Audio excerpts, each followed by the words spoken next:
Hello friends, स्वागत करती हूँ आप सभी का सितंबर शिल्पी होम साइंस क्लासेस में। फ्रेंड्स, आज आपको मैं पढ़ाने जा रही हूँ पारिवारिक बजट के निर्माण के सिद्धांत। ये हमारा आज का टॉपिक है। चलिए शुरू करते हैं आज की क्लास। मुख्य रूप से पारिवारिक बजट निर्माण करने व उसकी सफलता सुनिश्चित करने के लिए कुछ बातों और कुछ सिद्धांतों को हमें याद रखना होता है, स्मरण रखना होता है। वो कौन कौन सी बातें, वो ध्यान दें। पहला है परिवार की कुल आय का सही ज्ञान। जो परिवार है, फैमिली, उसकी जो टोटल इनकम आ रही है वो क्या है, इस बात का सही ज्ञान होना बहुत ज़रूरी है।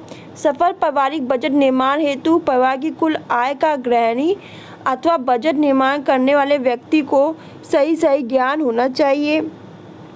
पारिवारिक बजट के निर्माण करने की प्रक्रिया का आरंभ तभी किया जा सकता है जब विभिन्न स्रोतों से प्राप्त होने वाली संपूर्ण आय की जानकारी प्राप्त कर ली जाए। यानी कि जो भी स्रोत है उससे जो भी आय प्राप्त हो रही है उसके बारे में जानकारी प्राप्त कर ली जाए।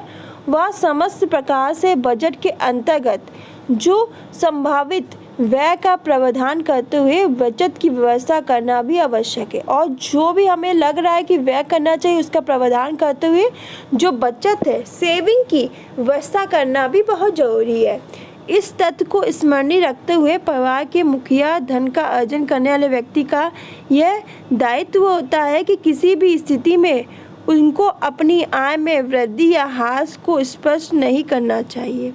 तो परिवार के जो मुखिया हैं, जो मेन सदस्य होते हैं, वो जो पूरा घर का फैसला हो या कुछ भी हो सब वो लेके बैठते हैं, या एवं धन का अर्जन करने वाले व्यक्ति का और जो भी धन अर्जन कर रहे हैं उन व्यक्ति का दायित्व होता है कि किसी भी स्थिति में उनको अपनी आय में वृद्धि और ह्रास को स्पष्ट नहीं करना चाहिए कि उनकी आय में कितनी वृद्धि हो रही हो, कितनी कमी हो रही है, ये नहीं स्पष्ट करना चाहिए।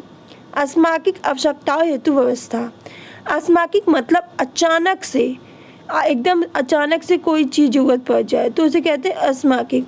तो अस्माकिक घटनाएं, दुर्घटनाएं, बीमारी आदि परिवार में घटित होती है। अचानक से कोई बीमार हो गया या दुर्घटना हो गई तो इनकी पूर्ति के लिए अत्यधिक धन की आवश्यकता होती है और इसके लिए हमें ज़्यादा धन की आवश्यकता होती है।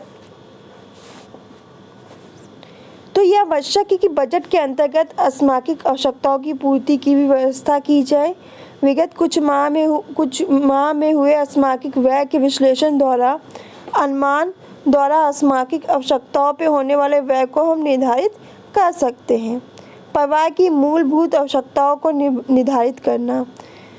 परिवार की संपूर्ण आय को समझ लेने के पश्चात परिवार की जो मूलभूत अनिवार्य आवश्यकताओं का बजट का निर्माण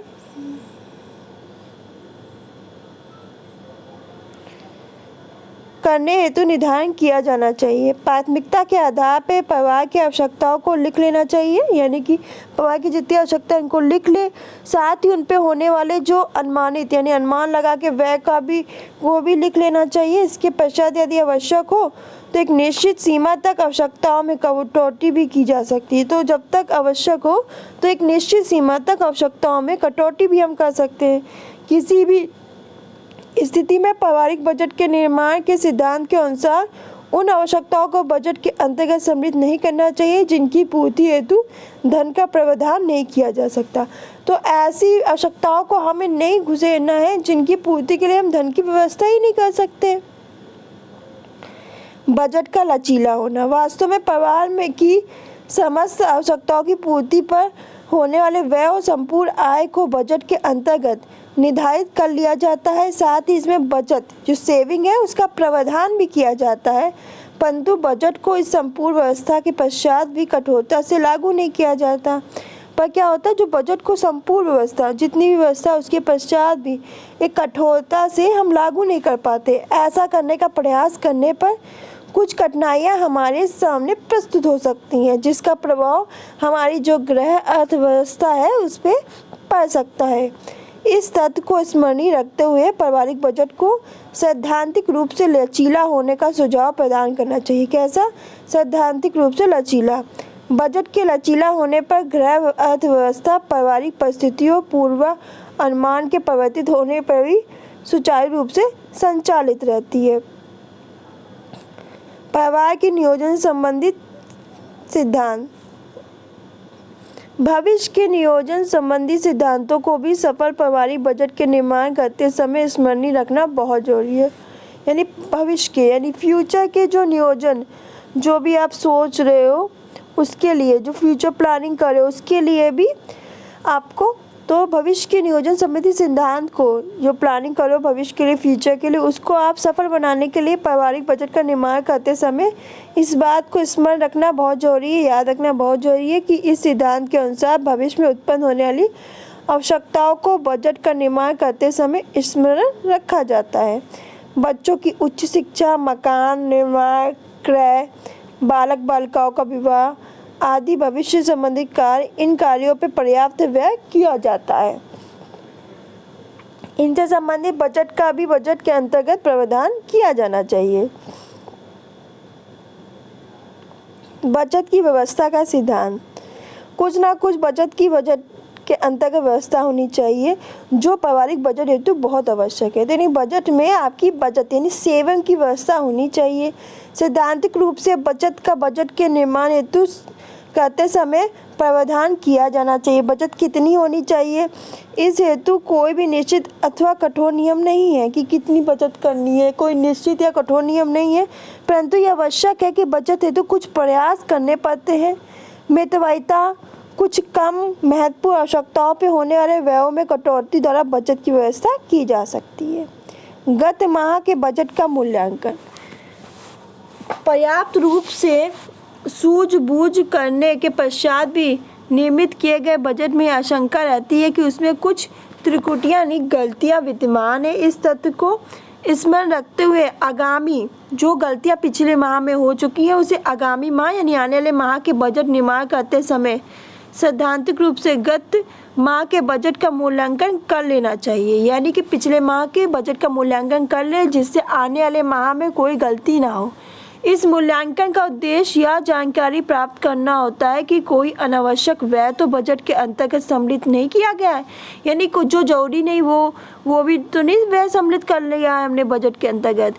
किसी आवश्यक मद की अपेक्षा तो नहीं की गई है, कोई इम्पोर्टेंट मद है उसकी अपेक्षा तो नहीं की गई है। साथ ही यह भी जानकारी प्राप्त की जाती है कि परिवार के किसी सदस्य की किसी अनिवार्य आवश्यकता की पूर्ति की अनदेखी तो नहीं की गई है, किसी प्रकार का अपव्यय तो नहीं किया गया है। परिवार द्वारा गत माह में कुछ बचत की गई है या नहीं की गई है, यदि बचत की गई है तो कितनी की गई है। आगामी माह के बजट को निर्धारित करने में गत माह के बजट को समुचित मूल्यांकन से प्राप्त की गई जानकारी विशेष रूप से सहायता प्राप्त करती है। यानी कि हमें पिछले माह का जो भी बजट है उसे एक बार उसका मूल्यांकन कर लेना चाहिए, उसके बाद ही हमें आगामी माह का यानी आने वाले माह का बजट बनाना चाहिए।